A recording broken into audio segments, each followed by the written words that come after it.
వచ్చినాన్ని చదువుకొని ప్రభుని మహింపడదాం. హోషేయ గ్రంథం తగ్గిన కొంచెం తగ్గించుకున్నా కొరంత. Praise the lord.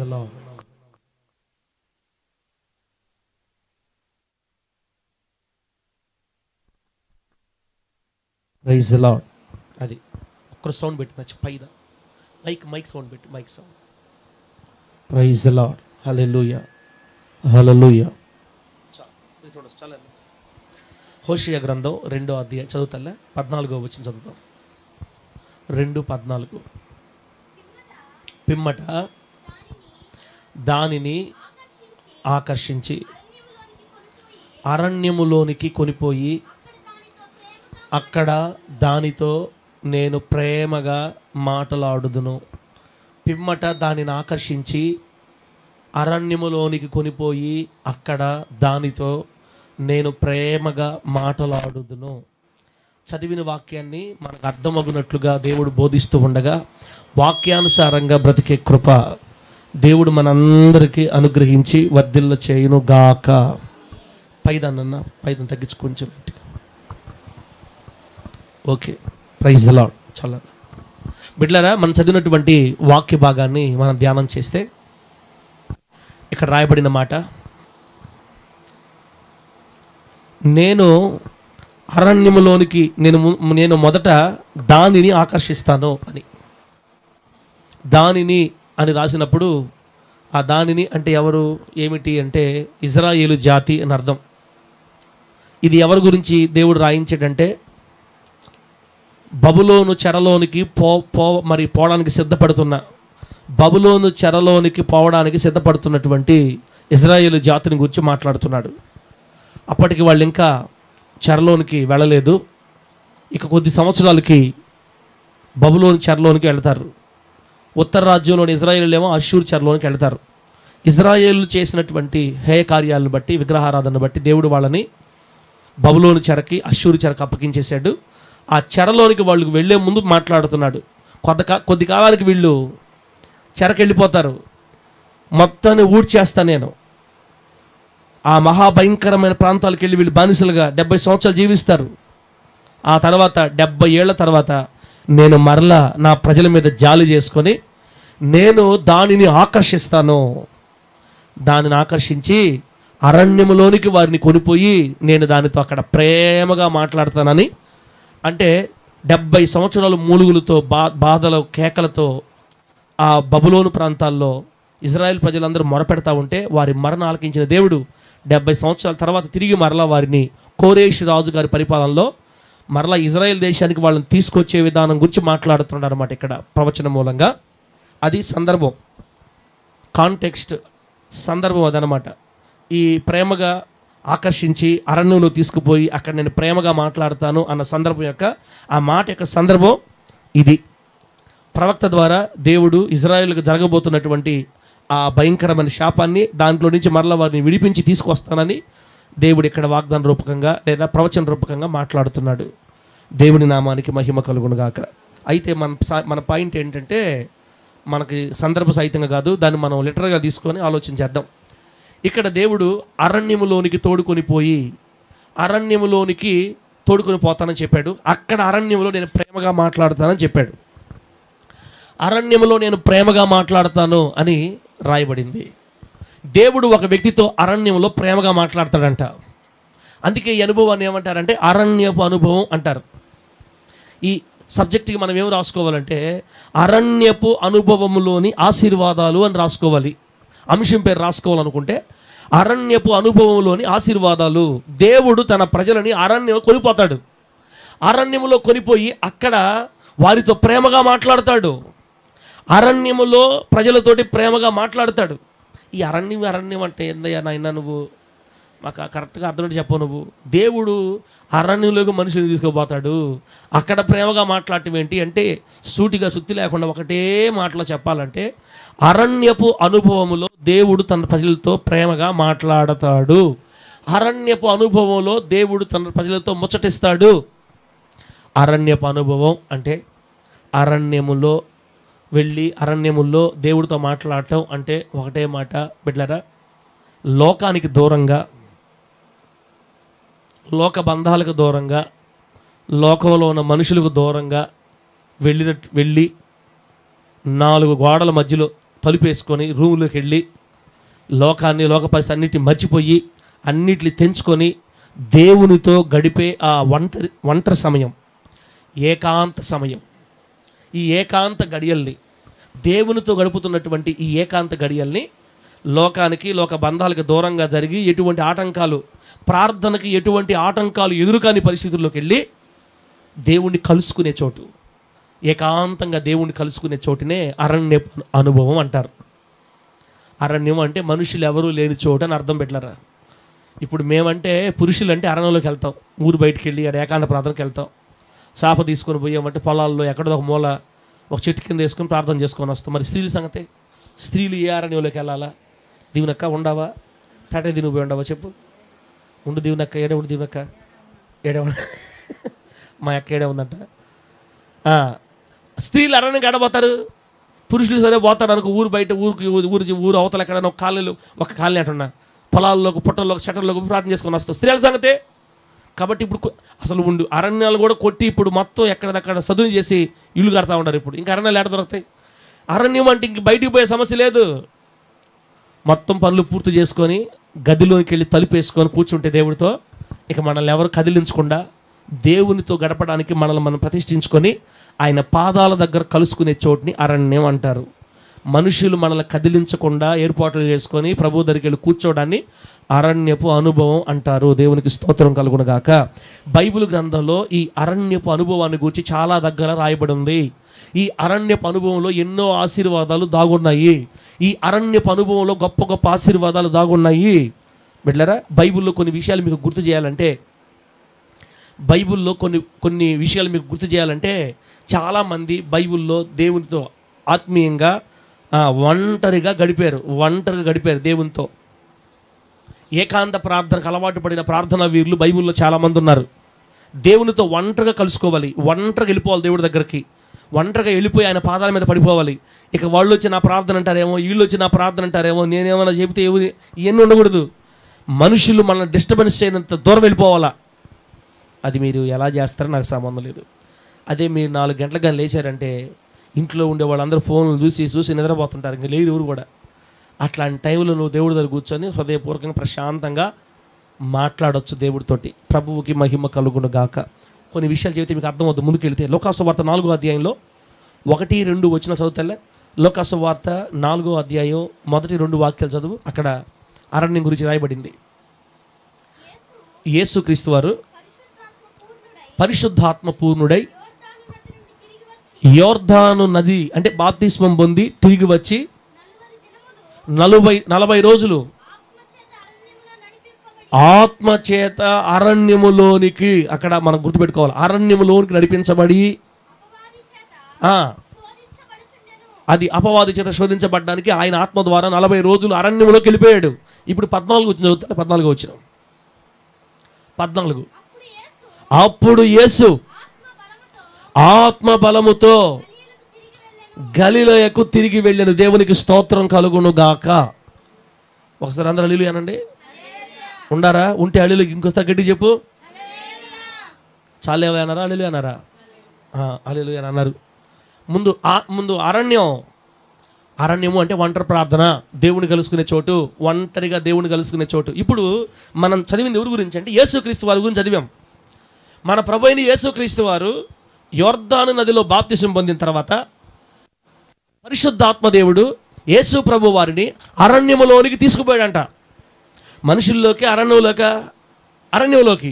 అరణ్యంలో మనుషులు ఉండరు, ఒంటరిగా ఈ అడవి జంతువులు ఉంటాయి, కొండల్లో పర్వతాల్లోకి పోతే పరిశుద్ధాత్మ దేవుడే యేసుక్రీస్తు వారిని అరణ్యంలోకి తోలుకెళ్ళాడు. అరణ్యంలోకి తీసుకొని వెళ్తే ఎన్ని రోజులు ఉన్నాడు అక్కడ అంటే 40 రోజులు, 40 రాత్రులు 40 పగళ్ళు మనుషులతో సహవాసం చేయకుండా అన్న వైర్ పెట్టన్న, కీబోర్డ్ బాక్స్ వైర్ పెట్టి ఫుల్ ఛార్జింగ్ పెట్టినా తగ్గిపోతుంది. ఏందని నాకు అర్థం కావట్లేదు. ఇది ఒకసారి లాగు అన్న, పైకి లాగు, ఒకటి మొత్తం లాగు, ఫుల్గా లాగు. Praise the lord.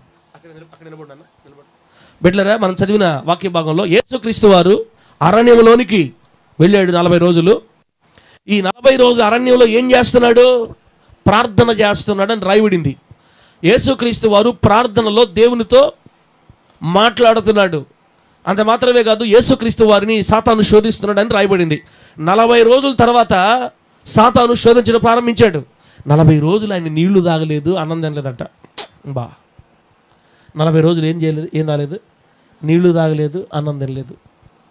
మనం కానీ ఇప్పుడు కానీ అటుగాని ఉంటే అటు నుంచి అట్టే పోయేటట్టున్నాం. ఇక ఇంటికి కూడా రాకుండా 40 రోజులు అన్నపనాలు చేయకపోతేటన్నా, అమ్మో 40 రోజులు నీళ్లు తాకపోతే ఎంత వేడైపోయి ఉంటుంది శరీరం అంతా.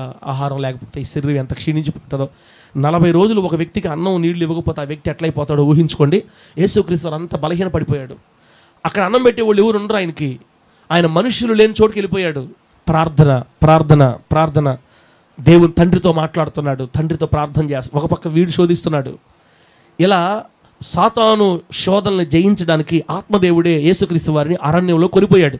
అరణ్యంలో 40 రోజులు ప్రార్థన చేసుకొని ఆ ప్రార్థన ముగించుకొని సాతాను శక్తులు కూడా జయించాడు, అపవాదుని కూడా జయించాడని రాయబడింది అక్కడ.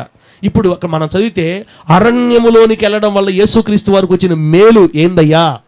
అరణ్యపు అనుభవంలో యేసయ్యకి జరిగిన మేలేంది? అరణ్యంలోనికి వెళ్ళడం వల్ల 40 రోజులు అన్నం తినకుండా నీళ్ళు తినకుండా ఉండటం వల్ల యేసుక్రీస్తు వారికి వచ్చిన మేలేంటి? అక్కడ రాయబడిన మాట, యేసుక్రీస్తు వారు ఆత్మ బలముతో గలిలయకి మరలా తిరిగి వచ్చాడని రాయబడి. దేవునికి స్తోత్రం కలుగును గాక. 40 రోజులు ఉపవాసం ఉండి ప్రార్థన చేసినందువల్ల యేసుక్రీస్తు వారికి వచ్చిన మేలు ఏంటంటే, యేసుక్రీస్తు వారి ఆత్మ బలము పొందింది. ఏం పొందింది? బలము. ఆత్మకి బలం పొందుకున్నాడు. ఆత్మ బలము పొందుకున్నాడు మన ప్రభువైన యేసయ్య. హలో, మీరు గుర్తుపెట్టుకోండి, మనం కూడా ఆత్మ బలం పొందకపోతే శరీరం మనల్ని ఓరకనే జయించేస్తుంది. మన శరీరాన్ని మనం జయించడానికి మనకున్న ఏకైక రహదారి ఏంటంటే, ఏకైక మార్గం ఏంటంటే ఆత్మ బలం పొందుకోవాలా. ఆత్మ బలం పొందితే ఇక శరీరం ఓడిపోద్ది. శరీరం ఓడిపోయిందంటే భక్తిలో మనం జయాన్ని సాధిస్తాం.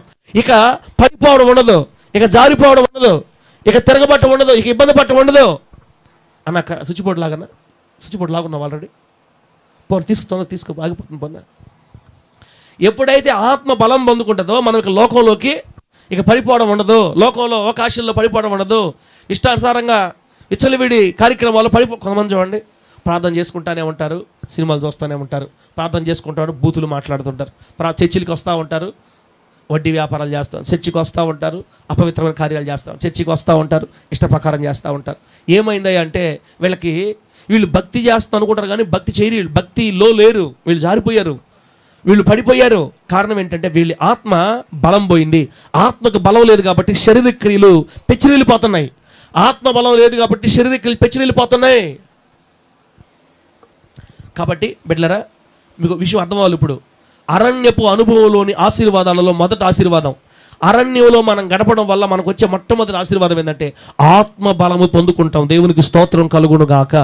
ఎవరైనా ఆత్మ బలం పొందుకోవాలనుకుంటే ఏకాంత ప్రార్థనలోనికి కూర్చో తాగిపోతా కూర్చున్నా. అరణ్యపు అనుభవంలో ద్వారా వచ్చే ఆశీర్వాదాలలో మొదటిది ఆత్మబలం. యేసుక్రీస్తు వారు ఆత్మబలం పొందుకున్నారు. నా బాధలు మీకు అర్థం కావట్లేదు, నాకు అర్థం కావట్లేదు. అమ్మా, ఆత్మచేత శారీరక క్రియలు చంపాలి అని బైబిల్లో చెప్పబడింది. దేవుడు మనకి ఇచ్చినటువంటి ఆత్మబలం, ఈ ఆత్మబలం దొరికేది ఒక్క ప్రార్థనలోనే. చెప్పండి, ఎక్కడ దొరకద్ది? ఏకాంత ప్రార్థన, వ్యక్తిగత ప్రార్థన, ఒంటరి ప్రార్థన, దేవునితో పాటు మనం గడిపే గంటల కొలది ప్రార్థన, లేదా ఒంటరిగా బైబిల్ చదువుకోవడంలో, లేదా ఒంటరిగా బుక్స్ చదువుకోవడంలో, లేదా ఒంటరిగా కన్నీళ్లు విడిచి ఆయన పాదాల మీద పడి గంటల పాటు ఆయనతో గడుపుతున్నటువంటి ఆ ప్రార్థనా జీవితంలోనే మన ఆత్మకి బలం వస్తుంది. ఎప్పుడైతే మన ఆత్మ బలం పొందుతుందో ఆటోమేటిక్గా మనం శరీరాన్ని జయించేస్తాం, లోకాన్ని జయించేస్తాం. ఇక ఓరకనే పడిపోం, నిలబడతాం. స్థిరంగా స్టాండర్డ్గా నిలబడే శక్తిని దేవుడు మనకిస్తాడు. ఇది మనం పొందాలంటే మన ఆత్మ బలం పొందాలి. అర్థమైతే గట్టిగా ఆమెను గట్టి చెప్తారు మీరు, హల్లెలూయా గట్టి చెప్తారు మీరు. అర్థమైతే మీరు ఎట్టున్నారంటే చెప్పుకో, బాగా నువ్వే చెప్పుకో అన్నట్టున్నారు మీరు. తల్లులారా, అరణ్యపు అనుభవంలోని మొదటి ఆశీర్వాదం ఆత్మబలం. నా 2 చేతులు దండాలు పెట్టి చెప్తున్నా, ఆత్మబలం పొందకపోతే నువ్వు లోకాన్ని జయించేది లేదు, నువ్వు పడకుండా స్థిరంగా నిలబడేది లేదు. మనం ఆత్మబలం ప్రభు దగ్గర పొందుకోవాలనుకుంటే ఖచ్చితంగా మనం ఏకాంత ప్రార్థన అలవాటు అవ్వాలా. ఉదయాన్నే దీవెనక ప్రార్థన పోయించిన తర్వాత, పనికి పోయించిన తర్వాత ఒకవేళ వేకుజాము లేలేదనుకో, వేకుజాము లేకపోయింది, నిద్రపోయింది, పనికి పోయి 11 గంటలకు వచ్చేసింది అనుకో, త్వరగా వండుకొని అన్నీ రెడీ చేసి పెట్టుకొని, ఒకటే కదా, ఒకటే ఇబ్బంది ఏముంది, అంత టిఫిన్ తెచ్చుకొని తినేసి టకటక స్నానం చేసి తలుపు వేసుకొని కూర్చోవాలా. ఎక్కడ కూర్చోవాలా? ప్రార్థనలో కూర్చోవాలి. కాదు, కొంతమంది ఏమంటారంటే దయాలు అట్లా అని చెప్తున్నారు. రెడీ అయిపోయి దాయాలు అట్ల దగ్గర కూర్చున్నాం అనుకో, అది వేరే. మళ్ళా ప్రభువు నామానికి మహిమ కలుగును గాక. ఏం జానపాలా? నీ పని చేస్తా జానపాలా నువ్వా? ఒకటే ఉందా? స్విచ్ బోర్డు ఒకటే ఉందా? రాత్రి ఫుల్ పెట్టానన్న, అయినా కానీ చెడిపోయినట్టుంది, ఇది రావట్లా. సరే, ఎక్కడ కూర్చోవాలి దీని? ఎక్కడ కూర్చోవాలి దీనక్క? మనమా ప్రార్థనలో కూర్చోవాలా. ఎంతసేపు కూర్చోవాలా? 10 నిమిషాలు కాదు, కూర్చోవాలంతే. వచ్చినా రాకపోయినా గంట సేపు లేయకూడదు అసలు. స్తోత్రం స్తుతులే, స్తోత్రాలే. చేయడానికి ఎన్ని అంశాలు లేవు చెప్పు? సంఘం గురించి చేయొచ్చు, మన ఊరు గురించి చేయొచ్చు, సేవకుల గురించి చేయాలి, ముత్తుకూరు సంఘస్థులు, నెల్లూరు సంఘస్థులు, తాటేకల దీనిలో ఉండే బిడ్డలు, ఎంతమంది మారు మనసు, అందరి గురించి ప్రార్థన చేయొచ్చు. తర్వాత జరగబోయే ప్రార్థనలు, ఎన్నో అవసరాలు ఉన్నాయి మనకి సంఘంలో. అన్నీ ఒక్కొక్కటి, మాకు మందిరం కావాలి, ఆ స్థలం కావాలి, ఇవన్నీ ఒక్కొక్కటి చేసుకుంటా వస్తే గంట కాదు 2 గంటలు అయిపోద్ది. అన్నీ చేసుకుంటా వస్తే ప్రార్థన రావట్లేదా? స్తోత్రం తెగబడాలి. ఇక ఏం చేయాలా? తెగబడాల. 2 గంటలు నేను లేయకూడదు ఇక మంది ప్రభు దగ్గర నుంచి. ఏమైనా కానీ నిద్ర వస్తే ఆడపోకునే తర్వాత, అంతేగాని లేరు. ఇంకా 2 గంటల తర్వాత ఆనందం తింటా. నేను ప్రార్థన చేసి నేను ఆనందం తినాలా, అది తీర్మానం. బైబిల్లో ఒక మాట రాయబడింది, పని చేయకుండా భోజనము చేయకూడదు. మన పనులు చేసుకుంటున్నా, దేవుడు పని చేస్తున్నావా? అదే నువ్వు ఫుల్గా తిను, ప్రార్థనలో కూర్చో, ఇక ఒకటే తూగు, సోత్రం కిందకి ముందుకి. అందుకే తినకూడదు అన్నావు. బాగా నోట్ చేసుకో పాయింట్, నోట్ దిస్ పాయింట్ ఎవరు అన్నారు. ఉదయాన్నే టిఫిన్ చేసి ప్రార్థన కూర్చున్నావా? ముందుకు తోకటమే. అన్నం తిని మధ్యాహ్నం కూర్చున్నావా? ప్రార్థన చేయకుండా భోజనం చేయకూడదు. మనం అంతే కూర్చొని గంట సేపు, ఇంకా ఓపుకుంటే 2 గంటల సేపు స్తోత్రం. కొంచెం బైబిల్ చదువుకో, కొంచెం పాటలు నువ్వు, కొంచెం ప్రార్థన చేయి. ఏ విధము చేతనైనా 1 గంట 2 గంటలు నువ్వు దేవుడి దగ్గర గడిపి అప్పుడు లేచి భోంచేయి. ఇంక చాలు, రోజుకి ఇంక చాలు. మళ్ళీ రేపు అదే టైంకి మళ్ళీ కూర్చో. ఉదయాన్నే వేకుజాము టైం ఉందా? వేకుజాము లేయి, 5 గంటలు లేయి కూర్చో, 1 గంట సేపు కూర్చో. మళ్ళీ సాయంత్రం 1 గంట సేపు కూర్చో, లేదా మధ్యాహ్నం ఎప్పుడు వీలు దొరికితే అప్పుడు. అమ్మా, నువ్వు ఎంత ఎక్కువగా ఎరణ్య అనుభవంలోకి వెళితే నీ ఆత్మ అంత ఎక్కువ బలం పొందుతుంది. నీ ఆత్మ ఎంత ఎక్కువ బలం పొందితే నువ్వు లోకంలో ఇక పడిపోవు, ఇక జారిపోవు, ఇక నిన్ను పడేసే దమ్ము ఎవరికి ఉండదు. ఎందుకంటే నీ ఆత్మ బలం పొందుకుంది కాబట్టి నువ్వు లోకాన్ని పూర్తిగా జయిస్తావు యేసు నామములో. ఎవరైతే ఆత్మ బలం పొందుకోరో వారు ఖచ్చితంగా లోకంలో పడిపోతారు. సరే, నెంబర్ 1 అయిపోయిందా? ఆత్మబలం. అరణ్యపు అనుభవాల్లో మొదటి ఆశీర్వాదం ఆత్మబలం. రెండో తెలియాలంటే అక్కడే ఉంతాలే, అక్కడే ఉందా. లోకసువార్త 4వ అధ్యాయం అమ్మ 14 వచ్చిన చదువుతాలే. 14 వచ్చింది. అప్పుడు యేసు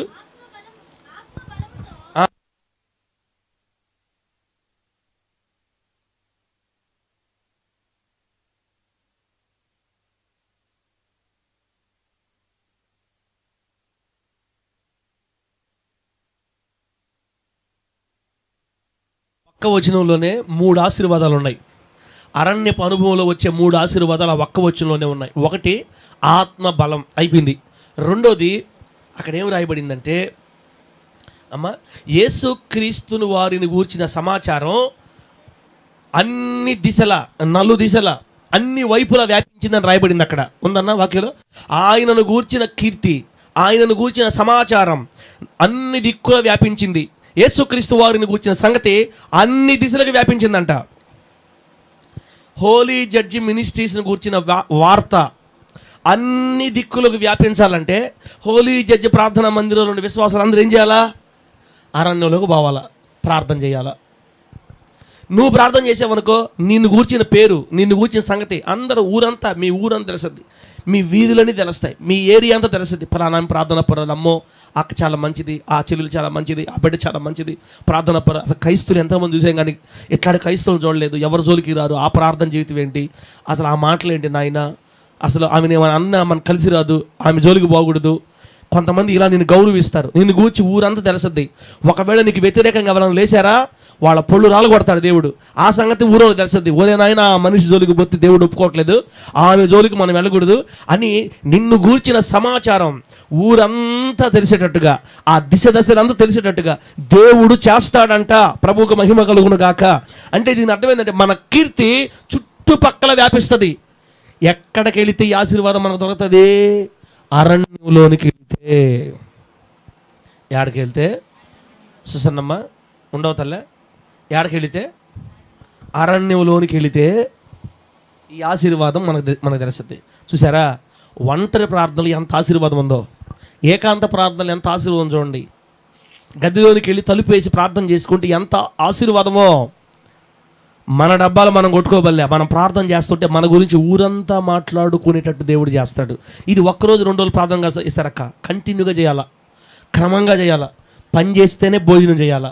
ఆమేనా దీవునక? ఏం చేస్తే ఏ పని? ఏకాంత ప్రార్థన చేస్తేనే, ఒంటరిగా దేవునితో గడిపితేనే మనం భోజనం చేయాలా. లేకపోతే అన్నం పెట్టకూడదు ఈ బాడీకి. జరిగే మాటలు చెప్పండి పాస్టర్ గారు, ఎందుకు నాయన నువ్వు తలకాయ లేని మాటలు మాట్లాడతావు? మేము యాడ్ చేసేవు, మేము యాడ్ తినేవు నాయన. అదేదో నువ్వు చేసుకుంటారా? ఓకే చేసుకుంటా, నేనే చేసుకుంటా. నిజమక్క, నిన్ను గూర్చిన ఖ్యాతి, నిన్ను గూర్చిన కీర్తి, నిన్ను గూర్చిన ఘనత చుట్టుప్రక్కల అనేక మందికి తెలియాలంటే అరణ్యపు అనుభవాల్లోనే ఈ ఆశీర్వాదం దాగుంది. దేవుని దగ్గరికి వెళ్ళి ఏకాంతంగా గంటల పాటు నువ్వు గడిపే గొప్ప ఆశీర్వాదమే ఆ ప్రార్థన జీవితంలోనే ఇంత గొప్ప ఆశీర్వాదం దాగుంది. నిన్ను గురించి, నీ పేరు దశలో దేవుడు వ్యాపింపజేస్తాడు. నీ గురించి అనేకులు మాట్లాడుకునేటట్టుగా దేవుడు చేస్తాడు. ఇది 2వ ఆశీర్వాదం. 3ది కూడా రాయబడింది అక్కడే.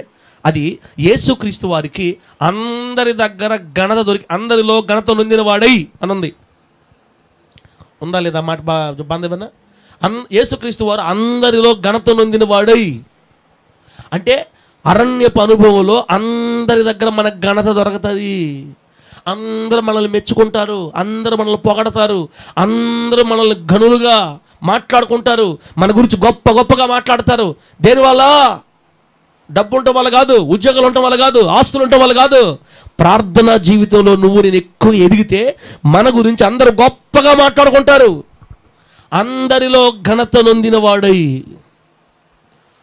నన్ను ఎవరు గుర్తించట్లా, నా గురించి ఎవరు మాట్లాడుకోవట్లా, నా గురించి అందరూ నన్ను అసలు ఎవరు పట్టించుకోవట్లా, అసలు నేనంటే లెక్క కూడా లేదు మా చర్చిలో, నన్ను గురించి అసలు ఎవరు పట్టించుకోవట్లేదు. ఎందుకు పట్టించుకోరు చెప్పు? నువ్వు ఏకాంత ప్రార్థనలో వీరురాలు అయితే, ఆ ఏకాంత ప్రార్థన విద్యలో నువ్వు ఆరితేరితే నీ గురించి ఊరే కాదు, చర్చియే కాదు, దశల నిన్ను గురించి మాట్లాడుకునేటట్టుగా దేవుడు చేస్తాడు. ప్రభువుకు మహిమ కలుగును గాక. ఇప్పుడే 3 ఆశీర్వాదాలు చెప్పా మీకు, 3 ఆశీర్వాదాలు చెప్పా. ఒంటరిగా దేవుని పాదాల దగ్గరికి వెళ్ళి, గదిలోకి వెళ్ళి తలుపు వేసి ప్రభు పాదాలు పట్టుకుంటే గంటల పాటు ప్రభు సన్నిధిలో లేవకపోతే కనీసం 1 గంట ప్రభు దగ్గర లేవకుండా కూర్చోగలిగితే, కనీసం 2 గంటలు నువ్వు అలవాటు చేసుకోగలిగితే, ఇలా ప్రతిరోజు మనం దేవుడితో గడుపుతూ ఉండగా, దేవుని శక్తి మనలోకి వస్తూ ఉండగా, 1 ఆత్మబలం పొందుకుంటాము, 2 మన కీర్తి నలుదిశలా వ్యాపిస్తుంది, 3 ప్రతి ఒక్కరి దగ్గర మనకి ఘనత దొరుకుతుంది. మీరు నమ్మినా మీరు నమ్మకపోయినా ఇది వాస్తవం. మీరు అర్థం చేసుకున్నా, మీరు తల గోక్కున్నా నాకు సంబంధం లే. ఇది నిజమో, ఇది జరిగి తీరుతుంది. ప్రభు నామానికే మహిమ కలుగును గాక.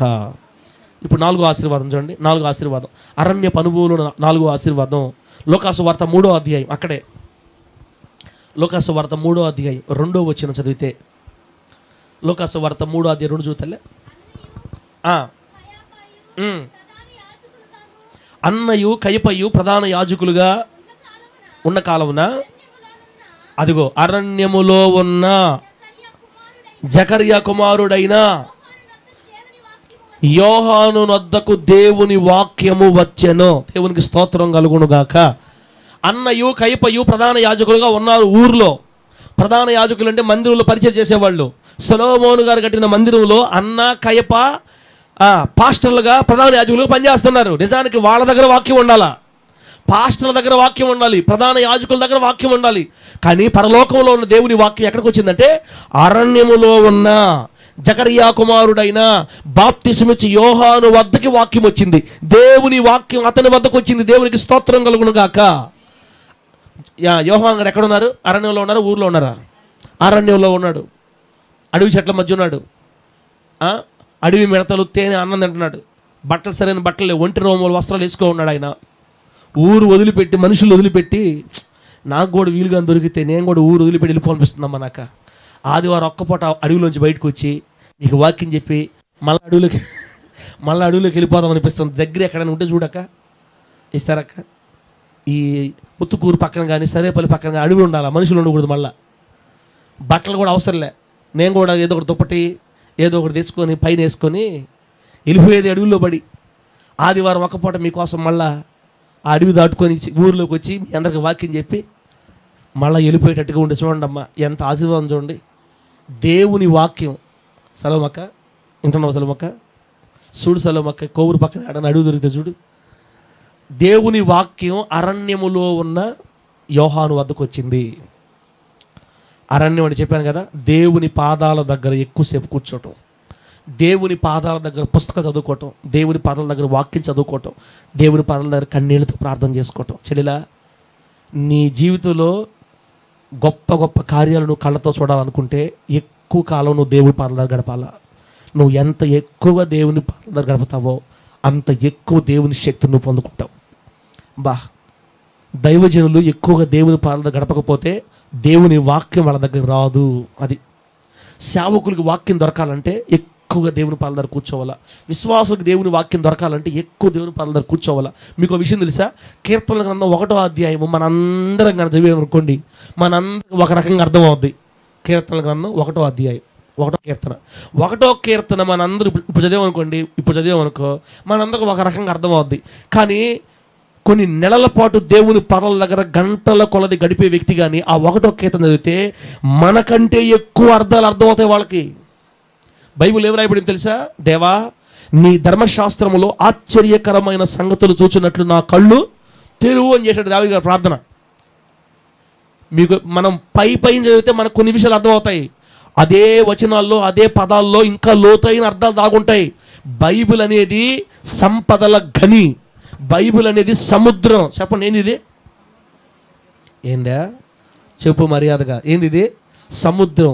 ఇది అర్థమైపోయింది అంటానికి లేదు. ఒకే వాక్యంలో నుంచి రకరకాల పదాలు రకరకాల అర్థాలు వస్తూ ఉంటాయి. తవ్వే కొలది లోతులకు వెళ్ళిపోద్ది. అసలు ఒక్కోసారి నాకు మైండ్ పోద్ది అనమాట. ఒరే, ఇంత కాలం చదివితే అసలు దీనికి ఇంత అర్థం ఉందా, దీనికి ఈ అర్థం ఉందా అనిపిస్తుంది నాకు కూడా. అది ఎవరికి వస్తుంది? ఆ దర్శనాలు, ఆ తలంపులు, ఆ లోతు ఎవరికి వస్తుంది అంటే దేవుడితో ఎక్కువ గడిపే వాళ్ళకి వస్తుంది.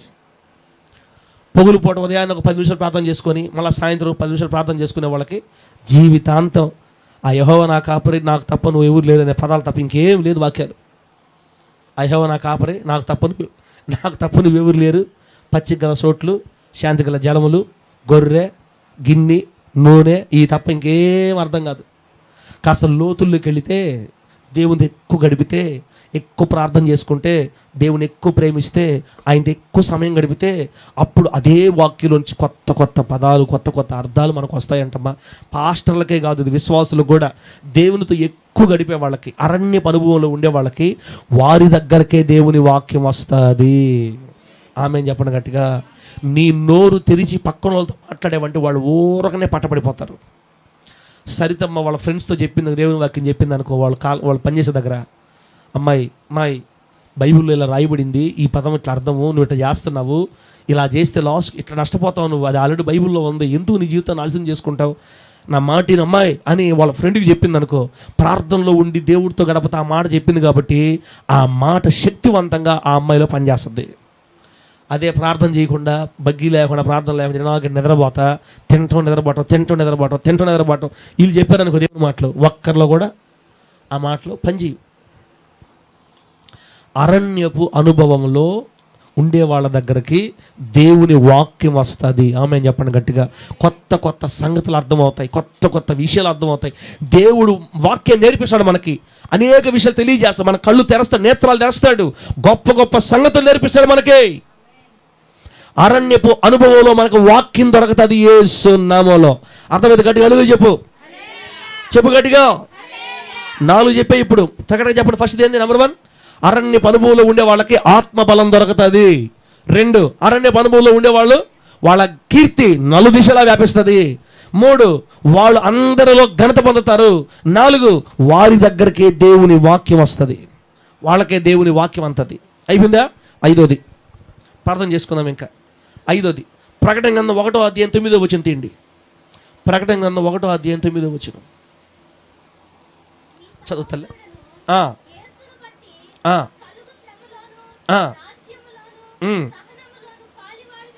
పాలివాడనైనా యోహాను అను నేను దేవుని వాక్యం నిమిత్తమును యేసును గూర్చిన సాక్ష్యం నిమిత్తమును అదిగో పద్మాసు ద్వీపమున పరవాసినైతిని. చాలు. పద్మాసు ద్వీపము అంటే మనుషులుండే ప్రాంతం కాదు. పద్మాసు అనేది ఒక దీవి, సముద్రం మధ్యలో చుట్టూ నీళ్లు, ఆ నేల మధ్యలో నుంచి పైకి వచ్చిన ఒక నేల, చుట్టూ నీళ్ళు ఉండి మధ్యలో ఒక స్థలం ఉంటే దాని ఐలాండ్ అంటారు ఇంగ్లీష్లో, ద్వీపం. మనకు కూడా అండమాన్ నికోబార్ దీవులు ఉన్నాయి మనకు దగ్గరలో, మన దేశానికి. అండమాన్ నికోబార్ దీవులు, అండమాన్ దీవి, నికోబార్ దీవి, ఇలా ప్రపంచవ్యాప్తంగా ఎన్నో దీవులు ఉన్నాయి సముద్రంలోంచి పైకి వచ్చిన నేలలు. అట్లా టర్కీ దేశానికి తూర్పు వైపున ఉన్నటువంటి దీవుల్లో అక్కడ ఇంచుమించుగా 300 దీవులు ఉన్నాయి. ఆ 300 దీవుల్లో ఒక దీవి ఈ పద్మాసు దీవి. ఈ పద్మాసు ద్వీపానికి యోహాను గారు చెరలోకి పంపబడ్డాడు. చెప్పాను మీకు ప్రకటన చెప్పేటప్పుడు, దేవుని కొరకు యేసు సాక్ష్యాన్ని బట్టి ఈయన్ని చెరసాల్లో వేసి ఎంత హింసించినా చావకపోయేసరికి ఈయన్ని అరణ్యంలోకి, ఆ పద్మాసు ద్వీపంలోకి మరణశిక్ష వేసి పంపించేసారు. నిజానికి అక్కడ విషపురుగులు, విషపాములు చచ్చిపోవాలి, బ్రతకూడదు. ముందుగానే ముసలోడు, చాలా పెద్ద ఆయన, యేసు నామం కొరకు శ్రమ పడుతున్నాడు, హింస పడుతున్నాడు. మనుషులకు దూరం చేసేశారు, ఒంటరిగా పడేశారు అక్కడ ఆ పద్మాసు ద్వీపంలో. చచ్చిపోవాలి లెక్క ప్రకారం అయితే. ఎప్పుడైతే మనుషులకు దూరంగా వెళ్ళిపోయాడో, ఒంటరి అయిపోయాడో, ఇప్పుడు యోహాను గారు ఎక్కువగా దేవుని పాదాల దగ్గర గడపడం ప్రారంభించాడు. దేవునికి స్తోత్రం కలుగును గాక. నిజమైన క్రైస్తవుల్ని ఎవరు ఎక్కడ బంధించలేరు. ఎక్కడేసినా దేవుడితో గడుపుతాడు అన్నమాట. ఎక్కడ పంపించినా దేవుడితో గడుపుతారు. జైల్లో వేసినా ఆడ ప్రార్థన చేసుకుంటాడు.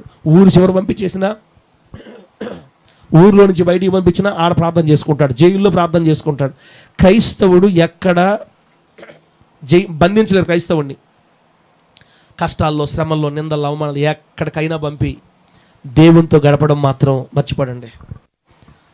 ఒక ముసలాయిని యేసు నామాన్ని బట్టి బంధించి రకరకాలుగా హింసించి చావకపోయేసరికి అక్కడ వేస్తే ఆడ చచ్చిపోతాను పంపిస్తే, ఆడ కూడా ఈ మనిషి దేవుణ్ణి వదలకుండా ఒక గుహలో కూర్చొని ప్రార్థన స్టార్ట్ చేశాడు. బాంధవేనా? ఇంకా చెప్పిన సార్లే కానీరా నాయన అంటావా? చెప్పు ఎక్కడేసారు? ఊర్లో నుంచి ఇసిరేసి దీవులో పడేశారు, అరణ్యంలో పడేశారు. ఇప్పుడు మన మెయిన్ సబ్జెక్ట్ ఏంది? అరణ్యపు అనుభవంలోని ఆశీర్వాదాలు. ఎప్పుడైతే మనుషులందరిలో తీసి అడవులు పడేశారు, అరణ్యులు పడేశారో, ఇక పట్టుకున్నాడు దేవుని పాదాలు. అంతే, అయ్యా ఇక్కడ ఎవరు మనుషులు లేరు, నేను ఒక్కడే ఉన్నాను, శిక్ష చేసి నన్ను పంపించేశారు. ఇక్కడ నాకు రెండు, ఒకటి జీవమా మరణమా, కాబట్టి ఈ బతికే కొద్ది కాలం నీతో గడపతాను ప్రభు అని కూర్చున్నాను ప్రార్థనకి. ఇక తిండి లేదు, పెట్టేవారు లేరు, కూర్చున్నాడు. ఇక పెట్టారా? నిజానికి ఆయన ఒక్కడే కాదు అక్కడ ఉండేది, ఆయన ఒక్కడే కాదు, చాలామంది రాజ ఖైదీలు అక్కడ ఉన్నారు. ఆ రాజ ఖైదీల్ని అక్కడ పెట్టి వాళ్ళ చేత ఏదో పనులు చేపిస్తూ ఉంటారంట. చరిత్ర చూస్తే ఆయన ఒక్కడే కాదు, చాలామంది ఖైదీలు అక్కడ ఉండేవాళ్ళు. ఆ ఖైదీలకి అంత కొంత భోజనం పెట్టేవాళ్ళు. అంత భోజనం మంచి భోజనం ఏం కాదు, అది చాలా హింసలతో కూడిన భోజనం అనమాట. హింసలతో కూడిన శిక్షలు అవి. అక్కడికి వచ్చి ఆయన పెద్ద ఆయన వేస్తే ముసలోడు ఏం పని చేస్తారని అక్కడ పక్కన పెట్టి ఆయన వదిలేసేవాళ్ళు. ఈయన ఇక రూమ్లోకి వెళ్ళి గదిలే ఆ కొండ గుహల్లోకి, సొరంగాల్లోకి వెళ్ళి కూర్చొని ప్రార్థన మొదలుపెట్టాడు. ఆయన ఎవరో పట్టించుకునేవాళ్ళు కాదు. సాయంత్రమో పొద్దునో వచ్చి ఆ గిన్నెలో ఇసిరేస్తే, జైల్లో ఇసిరేసినట్టుగా ఆ కొంచెం తిని ఆ నీళ్లు తాగి దాహం తెచ్చుకునేవాడు అనమాట. భయంకరమైన హింసలో, శ్రమలో కూర్చుంటే ప్రార్థనకి గంటల పాటు అలా. కొంతమంది ఏమనుకుంటారంటే ప్రార్థన చేసేటప్పుడు చాలా క్రమంగా కూర్చొని ప్రార్థన చేయాలి అని. ఎట్లా చేయాలి ప్రార్థన? క్రమంగా కూర్చొని, మోకాళ్ళ మీద కూర్చొని ప్రార్థన చేస్తేనే దేవుడు అంటాడు. మీరు 1 గంట సేపు చేయండి ప్రార్థన మోకాళ్ళ మీద కూర్చొని, ఇంకా తర్వాత కాళ్ళు రావు, సురుకులు వచ్చేస్తాయి, తిమ్మిర్లు వచ్చేస్తాయి. అంటే మీకు రాలేదు, అక్కడ చూస్తున్నారు, మీకు రాలేదేమో లేదు, నాకు వస్తాయి. 1 గంట సేపు మీరు కూర్చోండి మోకాళ్ళ మీద, ఇంక తర్వాత పని చేయి. ఒక్కోసారి మోకాళ్ళ మీద చెప్పి మనకు స్తోత్రం నిద్ర వచ్చేస్తుంది. మీరు 1/2 గంట తర్వాత రేండి నిద్రపోయి, ఇక ఎక్కడెక్కడ పట్టేస్తుంది. అంటే నేను ఇప్పుడు ఈ మాట ఎందుకు చెప్తున్నానంటే, కూర్చొనే చేయాలి, మోకాళ్ళ మీదే చేయాలి, దిగకూడదు కిందకి, ఈ ఎక్స్ట్రా మాటలు ఏమొద్దు.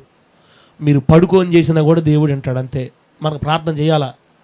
సార్ పడుకొని నిద్ర వస్తుందేమో సార్, నిద్రపోయినా సేపు మళ్ళీ చేయాలి ప్రార్థన. నువ్వు లేబకు, గంట సేపు నిద్రపోయావా? గంట సేపు మళ్ళీ ప్రార్థన చేయలేసి. నేనైతే పడుకోనే చేస్తానమ్మా, నాకు అలవాటు చేసుకుని ఈ మధ్యకాలంలో. పడుకోవటం, మామూలు పడుకోవటం కాదు, ఇంక నిద్రపోవటమే. స్తోత్రం స్తోత్రం పడుకొని చేతులు పైకి ఎత్తి స్తోత్రం స్తోత్రం స్తోత్రం స్తోత్రం స్తోత్రం. టైం పెట్టుకుంటా, ఎన్ని గంటలు ఎంతసేపు నిద్రపోతానో చూసుకొని. ఓహో, అరగంట సేపు నిద్రపోయాను కదా, ఒరే నన్ను అరగంట సేపు నిద్రపోనిస్తాను నువ్వా? నీకు అన్నం అరగంట తర్వాత ఇంకా బెట్టనని మళ్ళీ లేసి అరగంట సేపు మళ్ళీ కొంచెం పడుకున్నాం అనుకో, మళ్ళీ నొప్పులు తగ్గిపోతాయి. మళ్ళీ కూర్చొని, అంటే మీరు శక్తివంతులే, మీకు అట్లుంటుందేమో, నాకైతే శక్తి లేదు, నాకు నొప్పి వచ్చేస్తుంది. ఇలా 2 గంటలు 3 గంటల సేపు ఒకేసారి కూర్చొని చేయాలంటే చేయలేము.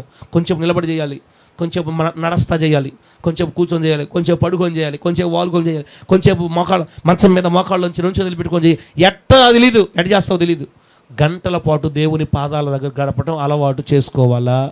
అలా ప్రార్థన చేసిన యోహాను గారికి ఏం జరిగిందంటే, పద్మాసు ద్వీపంలో ఆ విధంగా ప్రార్థన చేసిన యోహాను గారు పరవాసుడయ్యాడని రాయబడింది బైబిల్లో. పరవాసి అంటే అర్థం ఏంటంటే, ఆత్మ, యోహాను గారి ఆత్మని అనగా పరిశుద్ధాత్మ దేవుడు యోహాను గారి ఆత్మని భూమి మీద నుండి పరలోకానికి తీసుకుపోయాడంట. ఆమె చెప్పు, ఇప్పుడు చెప్పు ఆమెనాడే. ఎడకపోయాడు, ఎడ తీసుకుపోయాడు పరలోకానికి. కొంతమంది ప్రార్థన చేసి, ప్రభు వాడు పరలోకం తీసుకెళ్ళాను, పరలోకం చూడాలైనా పరలోకం చూస్తా, ఊరికే చూపిస్తాను ఈ పరలోకమా. ఇలా నువ్వు గంటల పాటు, రోజుల పాటు, సంవత్సరాల పాటు నువ్వు చేస్తూ ఉంటే, దేవునికి నీకు సంబంధం దగ్గరైపోతే, నువ్వు మమేకమైపోతే, ఒకనొక దినాన ఆయన నిన్ను ఇక్కడ వదిలిపెట్ట విషయం లేక, బిడ్డ రారా, నువ్వు చాలా ప్రయాసపడ్డావు అమ్మా, నా కోసం సంవత్సరాలు కష్టపడ్డావు తల్లి, నీకు చూపిస్తాను రాని మనం అడగకపోయినా అడిగి సొక్కిపోయి ఇంక అనడం మానేస్తే, ఒకనొక సమయం అందు నువ్వు ప్రార్థన చేస్తూ ఉండగా పరిశుద్ధాత్మ దేవుడు నీ ఆత్మను తీసుకొని పరలోకానికి తీసుకొని వెళ్తాడు. ఎట చెప్పాలా? ఆమె దానికి ఆమె అని చెప్పాలా? ఒకసారి అందరు గట్టిగా హల్లెలూయా చెప్పండి. ఇంకోసారి చెప్పు, హల్లెలూయా. ఇప్పుడు నా తీర్మానం అదే, నా ఆలోచన అదే, నన్ను కూడా పరలోకం తీసుకెళ్ళవా? చచ్చిపోకముందు నాకు చూపించాలి, నువ్వు బతుకుండగా నాకు పరలోకం చూపించాలా. అట్టని మనము నిద్రపోతా నాకు చూపి అంటే కుదరదు, బిడ్డలారా. 10 గంటల నుంచి 12 గంటల దాకా మధ్యలో ప్రార్థన చేసుకుంటే అందరు నిద్రపోయి ఉంటారు కాబట్టి ప్రార్థన చేసుకోవచ్చు. నిద్ర చేసిందా పడుకో, త్వరగా లేవు.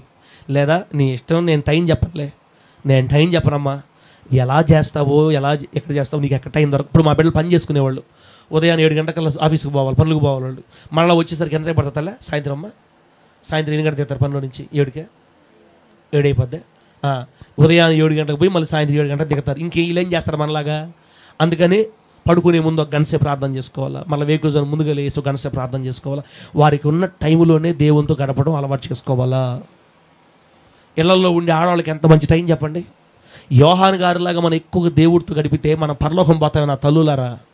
ఎడకపోతాము, పరలోకానికి తీసుకెళ్తాడు దేవుడు. పరవాసి, నేను పరవాసినైతిని, నన్ను దేవుడు పరలోకానికి తీసుకెళ్ళాడని చెప్తున్నాడు. మీరు పరలోకంలోని ఈదులు చూడాలంటే, వీధులు చూడాలన్నా, ఇల్లు చూడాలన్నా, నదులు చూడాలన్నా, శాపలు చూడాలన్నా, యేసుక్రీస్తు వారిని చూడాలన్నా, దేవదూతలను చూడాలన్నా రోజుకు 10 నిమిషాలే ప్రార్థన చేయాలా. ఎన్ని నిమిషాలా? అంతేనన్నా? చాలా, రోజు 10 నిమిషాలు ప్రార్థన చేయాలా. ఎట్లా చెప్తున్నాడు మా అన్న? 10 నిమిషాలు చేయాలా. 10 నిమిషాలు చేసి ఆడపోతావు చెప్పు. అరణ్యపు అనుభవంలో ఆశీర్వాదం, ఐదో ఆశీర్వాదం బిడ్డరా, భూలోకం నుండి పరలోకానికి ప్రయాణం చేసి అక్కడ ఉన్న సంగతులు దేవుడు మనకు తెలియజేసి నేర్పిస్తాడు, చూపిస్తాడు. ఇది అందరూ పొందుకోలేరు, కొందరే పొందుకుంటారు. ఇంత దూరం ప్రయాణం చేయాలంటే మనం మాట్లాడుకున్నంత ఈజీగా ఉండదు. నువ్వు 4 రోజులు ప్రార్థన చేయక వరుసగా, అసలు నెల ఎందుకు, వారం చెయ్యి. అసలు నువ్వు ఈరోజు ప్రార్థనలో కూర్చో, ఇంటికి పోయా, నీకు వాడు ఏ పనులు పెడతాడో తెలియదు, కానీ ఆ ఒక్క పని చేసుకొచ్చుకొని ప్రార్థనలో కూర్చుందాం. వాటమే కానీ వచ్చేది ఉండదు. సైతాను గాడు ఏమి చేసినా ఒప్పుకుంటాడు, కానీ ప్రార్థన చేస్తే మాత్రం ఒప్పుకోడు. వాడు ఎట్లాంటోడంటే, ఓయమ్మో ఈరోజు ఇశ్రాయేలు పాస్టర్ వాక్యం చెప్పేశాడు ఆయన, ఎవరైనా పరలోకం చూడాలనుకుంటే ప్రార్థన చేయండి అన్నాడు. వీళ్ళు పోయి ఇంక ప్రార్థన స్టార్ట్ చేస్తారని వాడు ఇప్పటికే రెడీ అయిపోయాడు. వాడు రెడీ అయిపోయి దీవెనకి ఏ పనులు పెట్టాలా, సరితమ్మకి ఏ పనులు పెట్టాలా, దేవసేనమ్మకి ఏ పనులు పెట్టాలా, సలోమక్కని ఎట్ట పైకి లేపాలా ప్రార్థనలో నుంచి, ఎస్తేరామకి ఏ పనులు పెట్టాలా, పలానామంటే ఆయన కొన్ని పనులు ఉన్నాయి, ఆయన పెట్టేస్తానులే. ఆయన ఒరేయ్ అహరోను చూడండి, భలే హుషారుగా లోపల గాలి పీలుస్తున్నాడు ప్రార్థన చేసినట్టుగా. చూసుకోండి, ఎవరిని కూడా మనం ప్రార్థనలో కూర్చొనికూడదు, 10 నిమిషాల కంటే ఎక్కువ ఉండకూడదు. నిద్ర పెట్టాలి, ఫస్ట్ నిద్ర పెట్టేయాలా. ఎట్లాగో ఇశ్రాయేలు పాస్టర్ నిద్రపోమని చెప్పాడు కాబట్టి నిద్రపోతారు, ఇంక ఇల్లే కూడా ఇల్లు నీ ఇష్టం అని వాడు ఏ విధము చేతనైనా మనల్ని ప్రార్థన చేయనీయకుండా ఆటంకపరచాలని మనం పుట్టినాటి నుండి ఎప్పటిదాకా వాడు ప్రయత్నిస్తూనే ఉన్నాడు, వాడు గెలుస్తూనే ఉన్నాడు, మనం ఓడిపోతూనే ఉన్నాం. ఇట్టే జీవితం పోయిందంటే, నేను చెప్పాను కదా, యెహోవా నా కాపరి, నాకు ఏమి లేదు, నాకు యెహోవా నా కాపరి, నాకు ఏమి లేదు, నాకు పచ్చిక గల చోట్లు, శాంతికర జలం, గిన్నె, నూనె తప్ప ఇంకేం మనకు అర్థం కాదు, పరలోకం అంతకన్నా లేదు. కొంచెం ముందుకు ఎదగాలంటే మనం గంటల పాటు ఎదగాలి. దేవుళ్ళు కూర్చోవాలా, ప్రార్థన చేయాలా, ప్రభుత్వం కనిపెట్టాలా. 12 గంటలప్పుడు అందరూ నిద్రపోతుంటే నీ ఇంట్లో నువ్వు ఒక్కదానివే ప్రార్థన చేయాలా. కనీసం నెలకు ఒక్క రోజైనా స్త్రీలు రాత్రంతా మేలుకొని ప్రార్థన చేయాలక్క, గుర్తుపెట్టుకోండి. నెలకు ఒక్క రోజైనా, అంటే రాత్రి 10 గంటల నుంచి వేకుజాము 4 గంటల దాకా ప్రార్థన అలవాటు చేసుకోవాలా. అక్క నువ్వురా మా ఇంటికి, మనం చేసుకుందాం, నేను మీ ఇంటికి వస్తా, ఎక్స్ట్రా మాట్లాడొద్దు. వాళ్ళు వీళ్ళు ఏంది మనకు వచ్చేది, ఎంతకాలం వస్తారు అక్క మనకు? మనుషులు ఎంతకాలం తోడు వస్తారు మనకి? వాళ్ళు వీళ్ళు పిలుచుకునేది ఏంది, నువ్వు కూర్చో దేవుడి దగ్గర. సార్ 10 గంటల నుంచి 4 గంటల దాకా 6 గంటలు నేను ఏడ ప్రార్థన చేసే సార్. నేను ఊరు చేయమన్న ప్రార్థన, పాటలు పాడుకో, వాక్యం చదువుకో 2 గంటలు, 1 గంట స్తోత్రాలు చెప్పుకో, 1 గంట. ఏం ప్రార్థన రావట్లేదా? స్తోత్రం తిరగతా ఉండు, రౌండ్గా నిద్ర వస్తుంటే రౌండ్ తిరుగుతుండు, లే అటు ఇటు తిరుగు, ఇంకా నిద్ర వస్తున్నారు, ఎత్తుకుపోయి తొట్టులో పెట్టేసే తొట్లు పెట్టే తల. ఈ చలికాలానికి అసలు నిద్ర కూడా రాదు, ఇంకా మొత్తం పోసుకో ఒంటి మీద నీళ్లు, ఆ నేలతో తిరగతా ఉండు, రోడ్లు ఇక ఈ ఇంట్లో తిరగతా ఉండు. ఏ విధము చేతనైనా సైతాను గాడిని జయించి నిద్రపోకుండా నెలకి ఒక్క రాత్రి అయినా మనం మేలుకొని ప్రార్థన చెయ్యాలా. అలా చేసే వాళ్ళకి పరలోక దర్శనాలు కలుగుతాయి. ఏ దర్శనాలు? తెల్లని దేవదూతలు నీ దగ్గర దిగొస్తారు, తెల్లని వస్త్రాలు నీ దగ్గర దిగొచ్చి వాళ్ళు మాట్లాడతారు నీతో మాటలు. ఆ కళలు కదక్క రావాల్సింది మనకి, ఆ కళలు రావాలా. ఇది ఏందో తలకాయ నొప్పి, నల్లగా వస్తుండారు, బెదిరిస్తుండారు, తొక్కుతుండారు, గుండ్ల మీద దొక్కుతుండారు. ఈ కళలు పోయి పరలోక దర్శనాలు వచ్చేది ఎప్పుడు మనకి? కళ అంటే ఒక మాట గుర్తొచ్చింది చెప్తానేనండి. పాపం మా చందన్ రాలా ఈరోజు, వచ్చి ఉంటే బాగుండేది. చందన్ ఒక కళ వచ్చింది, చందనకి నాకు చెప్పాడు ఆ కళ, ఏనండి మీకు చెప్తా.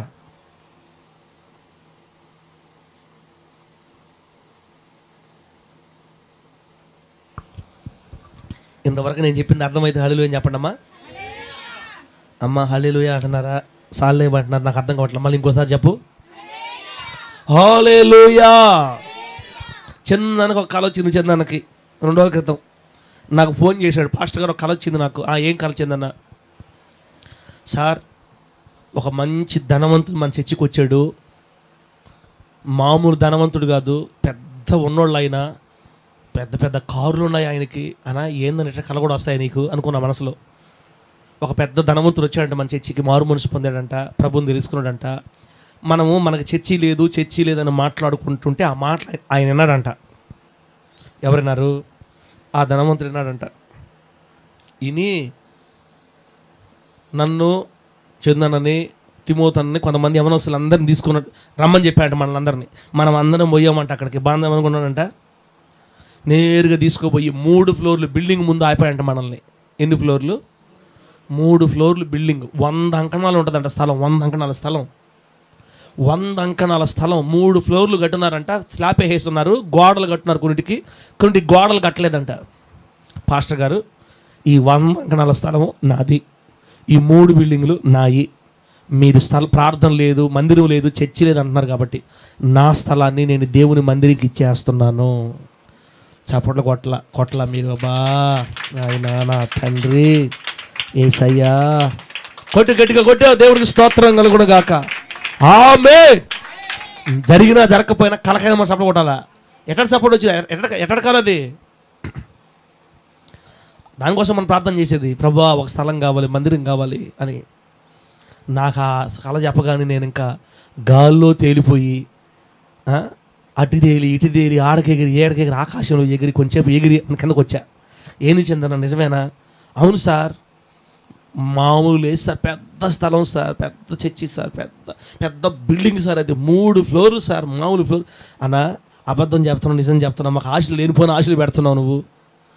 దేవునితో మనం ప్రార్థనలు ఎక్కువ గడపతుంటే మనకి అట్లాంటి కళ్ళు వస్తాయి. మన భవిష్యత్తు సంబంధించిన దర్శనాలు, దేవుడు మనల్ని ఎలా దీవించబోతున్నాడు, దేవుడు మన జీవితంలో ఏం చేయబోతున్నాడు. బిడ్డలారా, ఆయన చిత్తమైతే రాబోయే రోజుల్లో మనం 3 ఫ్లోర్లు బిల్డింగ్ చూస్తాం యేసు నామములో. గట్టి చెప్పండి హల్లెలూయా. నేను ఆల్రెడీ మీకు చెప్పాను, రూపాయి ఖర్చు లేకుండా దేవుడు మనకు మందిరాన్ని నెల్లూరులో ఇవ్వబోతున్నాడు. స్థిరమైన స్థలాన్ని, స్థిరమైన మందిరాన్ని, స్థిరమైన గృహాలని, రూముల్ని మీ అందరికీ. కింద ఫ్లోర్లో మీకు పార్కింగ్ రూములు, వచ్చే వాళ్ళందరికీ స్నానాలు చేసే వాళ్ళకి బాత్రూములు, కింద 4-5 రూములు, ప్రార్థన చేసుకునే వాళ్ళకి ఆఫీస్ రూమ్ కూడా కిందే, పైన మందిరం, ఆ పైన మాకు రూములు, మాకు ఇల్లు. 3 ఫ్లోర్లు ఏం చేసుకుంటావు? పెద్ద మందిరం, కింద భోంచేయడానికి అందరికీ సాలు మనకు ఆ స్థాయి, ఇంక అంతకంటే ఎక్కువ వద్దులే. ఆ నుంచి ప్రభువు లేపితే దేవుడి స్తోత్రం. మనకు ఇవ్వబోయే మంచి పెద్ద ఘనమైన మందిరం ఇట్లా ఉంటుంది. నేను ఆల్రెడీ ఊహల్లో గీసుకొని ప్రార్థన చేస్తా ఉన్నా, నాకు కావాలి. నేను ఏది అడిగిన దేవుడిని అదే చెప్పాడు నాకు. చిన్న అదే ఆశ్చర్యం. ఇప్పుడు చూసారా, నేను ఈ మాట చెప్పాను మీకు. కళలు మనకు వచ్చే కళలు. యోహాను గారు పద్మోస దీపంలో దేవునితో గడపత ప్రార్థన చేస్తుంటే పరిశుద్ధాత్మ దేవుడు భూలోకం నుండి పరలోకానికి యోహాను గారు తీసుకెళ్ళాడంట. పరలోక దర్శనాలు వస్తాయి మనకి ప్రార్థనలు ఎక్కువ గడిపితే. అది పాయింట్. కాబట్టి ఆ 3 అంతస్తుల బిల్డింగ్ ఎక్కడుందో, ఆ మహానుభావుడు ఎక్కడున్నాడో, ఆ మనిషిని జుట్టు పట్టుకొని తొందరగా మన చర్చికి లాక్కొచ్చును కాక. లాక్కొని వచ్చి మర్యాదగా చర్చిని, ఆ రూముల్ని, ఆ ఫ్లోర్ని మనకు దేవుడు ఇస్తాడు రాబోయే రోజుల్లో. నమ్మండి, మీరు నమ్మండి. వస్తాడు, తొందరగా వస్తాడులే. ప్రస్తుతం కళల్లో ఉన్నాడు, తొందరగా తీతాడు కిందకి. లాస్ట్ ప్రార్థన చేసుకుందాం. ఇక రే, నీ మాటల్లోనే మమ్మల్ని సంతోష పెడతాం కదా నువ్వు. బిడ్డలారా, 2 కొరింథీ పత్రిక 12వ అధ్యాయం 2వ వచనంలో ఒక మాట రాయబడింది. 2 కొరింథీ పత్రిక 12:2లో ఏం రాయబడిందంటే, గుర్తుపెట్టుకోండి, చదవలేతలే. గలతీ పత్రిక 1:17లో కూడా ఉంది ఈ మాట. గలతీ పత్రిక 1:17, 2 కొరింథీ 12:2లో ఏముందంటే, పౌలు గారు కూడా అరేబియాలో ఉన్న సినాయి పర్వతానికి వెళ్ళి 3 నెలల ప్రార్థనలు గడిపాడని రాయబడింది అక్కడ. అరేబియా దేశంలోకి వెళ్ళి పౌలు గారు 3 నెలలు ప్రార్థనలో గడిపాడు, ఏకాంత ప్రార్థనలో గడిపాడు, అరణ్య పనుల్లో గడిపాడు. అక్కడ ఏం జరిగిందంటే, ఒకానొక దినాన పౌలు గారిని కూడా దేవుడు 3వ ఆకాశాన్ని తీసుకోబోయాడు. పౌలు గారిని కూడా 3వ ఆకాశానికి పరలోకాన్ని తీసుకెళ్ళాడు దేవుడు. పరలోకానికి వెళ్ళాడు పౌలు గారు. మధ్య ఆకాశం వేరు, 3వ ఆకాశం వేరు. 3వ ఆకాశం అంటే పరలోకానికి పౌలు గారిని దేవుడు తీసుకెళ్ళాడంటమ్మా. ప్రార్థన చేస్తుంటే, చెల్లిలా, నీకు పరలోకం కనపడాలంటే ఎక్కువ ప్రార్థనలు గడుపు. నువ్వు దేవుని విషయాలు చూడాలంటే ఎక్కువ ప్రార్థనలో ఉండాలి తల్లి, చేయాలి మనం. పౌలు గారిని కూడా దేవుడు పరలోకం తీసుకెళ్ళాడు. యోహాను గారిని పరలోకం తీసుకెళ్ళాడు. రేపు మాపు నన్ను కూడా తీసుకెళ్తాడు ప్రార్థన చేస్తే. ఆమె చెప్పండి గట్టిగా. మిమ్మల్ని కూడా దేవుడు తీసుకెళ్తాడు దేవునక్క ప్రార్థన చేస్తే. ఇంక అయిపోయిందా? అవ్వలేదు నాయన. లాస్ట్ మాట, నిర్గమకాండం 3వ అధ్యాయం చూడండి. నిర్గమకాండం 3వ అధ్యాయం చదవలేదు తల్లి, 1-10 వచనాలు. నిర్గమకాండం 3వ అధ్యాయం 1-10 వచనాలు. ఇక్కడ ఏం జరిగిందంటే 2 విషయాలు చెప్తా. ఇక్కడ అరణ్యపు అనుభవంలో దేవుని చిత్తం ఏంటో మనకు తెలియజేయబడుతుంది. దేవుని చిత్తం, మన జీవితం పట్ల దేవుని చిత్తం ఏంటో మనకు తెలియాలంటే మనం ఎక్కువ ప్రార్థనలో ఉండాలి. రెండోది, ఆ దేవుని చిత్తం చేయడానికి కావలసిన బలము, శక్తి కూడా ఈ అరణ్యపు అనుభవంలోనే, ఏకాంత ప్రార్థనలోనే మనకు దొరుకుతుంది. అర్థమయ్యేదానికి, హోరేబు పర్వతం దగ్గరికి గొర్రెలు మేపుకుంటా వచ్చాడు దైవజనుడైన మోషే దగ్గరికి దేవుడు దిగొచ్చాడు. మండుచున్న పదలోకి దిగొచ్చి, మోషే రా, నిన్ను ఐగుప్తు పంపిస్తా, నువ్వు నా బిడ్డలను తీసుకురావాలి అని 40 సంవత్సరాల తర్వాత మోషేతో దేవుడు మాట్లాడుతున్నాడు. మోషే అవన్నీ మర్చిపోయి గొర్రెలు మేపుకుంటూ తన జీవితాన్ని కొనసాగిస్తుంటే, ఇది కాదురా నీ జీవితం, నీకు మరొక జీవితం ఉంది, నేను వాడుకోబోతున్నాను, నువ్వు రా, నా దగ్గరికి రా, నేను పంపిస్తానని మోషేకి తన చిత్తాన్ని బయలుపరిచాడు హోరేబు పర్వతం మీద దేవుడు. అంటే అరణ్యాల్లో తిరుగుతున్న వాళ్ళ దగ్గరికి దేవుడు వచ్చి తన చిత్తాన్ని తెలియజేస్తాడు. అరణ్య ప్రార్థన, అరణ్యపు అనుభవంలో జీవించే వాళ్ళ దగ్గరికి దేవుని ప్రణాళిక, దేవుని చిత్తం, దేవుని చిత్తం తెలియజేయబడుతుంది. ఆ తర్వాత మోషే దగ్గర ఉన్న కర్రని దేవుడు ఆశీర్వదించి, ఆ కర్రకే అనేక సూచక క్రియలు చేయనట్లుగా కర్రకి శక్తినిచ్చి, ఆ కర్ర ద్వారా 40 సంవత్సరాలు ఇశ్రాయేలుని క్షేమంగా నడిపించేటట్టు దేవుడు సహాయం చేశాడు. దేవునికి స్తోత్రం కలుగునుగాక. గట్టి చెప్పండి హల్లెలూయా. అరణ్యపు అనుభవంలో దేవుని చిత్తం మనకు తెలియజేయబడుతుంది. అరణ్యపు అనుభవంలో ఆ చిత్తాన్ని చేయడానికి కావలసిన శక్తి, బలము మనకు అనుగ్రహించబడుతుంది. అయిపోయింది వాక్యం. ఒకసారి మీకు గుర్తు చేస్తాను. నంబర్ 1, ఏకాంతంగా తలుపు వేసుకొని గదిలోనికి వెళ్ళి గంటల పాటు దేవుని పాదాల దగ్గర కన్నీళ్లతో మొరపెట్టే వాళ్ళకి దేవుడు చేసే మేలులు, ఆశీర్వాదాలు ఏంటంటే, నంబర్ 1, అన్నిటికంటే ముఖ్యమైనది ఆత్మబలం దొరుకుతుంది. ఏ బలము? ఆత్మబలం దొరకకపోతే ఇసరక లోకంలో పడిపోతాం ఖచ్చితంగా. ఆత్మబలం లేకపోతే సరసాల మాటల్లో పడిపోతాం, ఊరికే పడిపోతాం లోకంలో అంతే. ఆత్మబలం దొరకాలంటే ఎక్కువగా దేవుడితో గడపాలి. ఇది. రెండోది, అరణ్యపు అనుభవంలో ఉన్న వాళ్ళ పేరు నలుదిక్కులో వ్యాపిస్తుంది, కీర్తి. 3, అందరిలో ఘనత దొరుకుతుంది. 4, అరణ్యపు అనుభవంలో ఉన్న వాళ్ళ దగ్గరకే దేవుని వాక్యం వస్తుంది. కొత్త కొత్త విషయాలు తెలియజేయబడతాయి. ఈ అరణ్యపు అనుభవంలో ఉన్న వాళ్ళే భూలోకం నుంచి పరలోకానికి ప్రయాణం చేసి కొత్త విషయాలు తెలుసుకుంటారు, పరవాసులుగా మారుతారు. దేవుడు వీరి ఆత్మల్ని పరలోకాన్ని తీసుకొని వెళ్తాడు. ఈ అరణ్యపు అనుభవాల్లో జీవించే వాళ్ళ దగ్గరికి ఏకాంతంగా ప్రార్థన చేసే వాళ్ళకి దేవుని చిత్తం ఏంటో తెలియజేయబడుతుంది. ఆ దేవుని చిత్తం చేయడానికి శక్తి, బలము అనుగ్రహించబడుతుంది. ఇది అరణ్యపు అనుభవంలో ఉన్న ఆశీర్వాదాలు. కాబట్టి బిడ్డలారా, ఇంకొక మంచి మాట ఏంటంటే, ఇదంతా నీకు ఎప్పుడు దొరుకుతుందో తెలుసా? ఇదంతా నీకు ఎప్పుడు సాధ్యమవుతుందంటే, అరణ్యపు అనుభవం ప్రారంభం అవ్వాల్సింది ఎప్పుడు? యేసుక్రీస్తు వారు బాప్తిసం పొందిన తర్వాత అరణ్యంకి వెళ్ళాడా? బాప్తిసం పొందకముందు అరణ్యంకి వెళ్ళాడా? చెప్పండి. అరణ్యంకి వెళ్ళింది బాప్తిసం పొందిన తర్వాత, బాప్తిసం పొందకముందా? బాప్తిసం పొందిన తర్వాత. యోర్దాను నదిలో బాప్తిసం తీసుకొని బయటకు వచ్చిన తర్వాత అప్పుడు పరిశుద్ధాత్మ దేవుడు యేసుక్రీస్తు వారు అరణ్యంలో తీసుకెళ్ళాడు.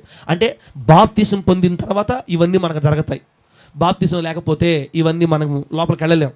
అంటే యేసుక్రీస్తు నామంలో బాప్తిసం పొంది పాపాలు కడగబడి పరిశుద్ధపరచబడి దేవుణ్ణి అంగీకరించి విశ్వసించి ఆయన మన జీవితంలో చేర్చుకొని అక్కడి నుంచి జీవిత యాత్ర మనం స్టార్ట్ చేయాలి.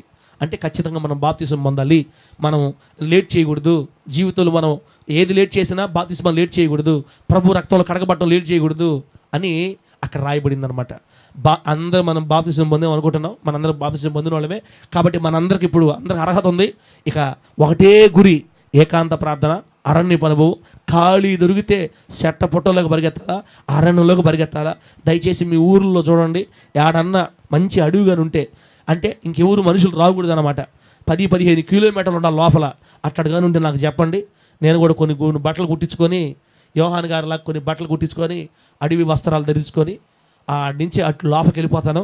ఆదివారం ఒక్క పూట వస్తాను. ఏదైనా ఉంటే చూడండి అమ్మా. మీకు ఎట్ట బారు కాబట్టి మీరు ఇళ్లల్లో గదిలో తలుపు వేసుకొని ప్రభు పాదాల దగ్గర గంటల పాటు పడి ప్రభు దగ్గర మొరపెట్టండి. ఈ అనుభవాలు మీరు పొందుకోండి. ఇది దేవుని ఆశ మనందరి పట్ల. మనందరం అరణ్యపు అనుభవాల్లో పెరిగి దేవుని కోసం నమ్మకంగా జీవించి వర్ధిల్లుదుముగాక. కళ్ళు మూసుకొని ప్రార్థన చేసుకుందాం బిడ్డలారా. అన్న అది ఉందన్న ప్రార్థన పెట్టేది.